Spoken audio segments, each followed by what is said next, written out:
Þau eru nokkur tækin sem þarf að passa upp á að hafa í lagi, rafmagnstæki í bílnum.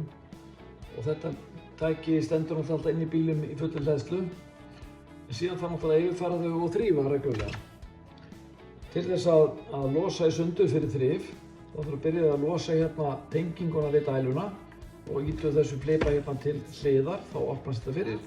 Síðan losum við þennan hérna með því að ýta þessu bláa niður, þá rennur hann út úr sleðanum. Þegar við þurfum að þrífa meira, þá losum við þetta frá. Fáum okkur þrifklúta, þrífum allt tækið, all tengi og tækið sjálft. Slíkum vel yfir það.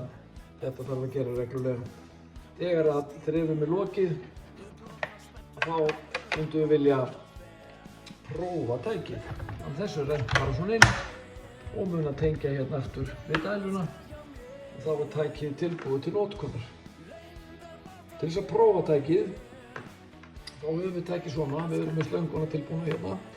Það er þessi testknappur hérna, sem við þurfum að kveikja, halda inni og kveikja svo á tækinu í botn, setja það alveg í botn. Og þá fer hann og prófar hérna 4 mismunandi prófanir á tækinu. Og það kemur grænt ljós ef allt er í standi, og það kemur þá bilunarljós ef eitthvað er að. Þannig að við byrjum á því að halda takkarum inni, þá fer hann fyrst yfir á þrep nr. 1, svo 2 og 3 og 4.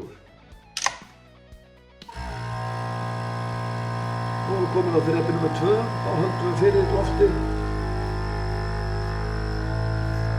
Og tækið hoppar upp á milli þrepa. Og nú er það komið, þá getum við sleppt. Þetta er niður, tækið fer aftur í þessa stöðu. Það sýnir það að það blikkar grænt. Þrep nr. 1 er í lagi, ýtum á testknappinn.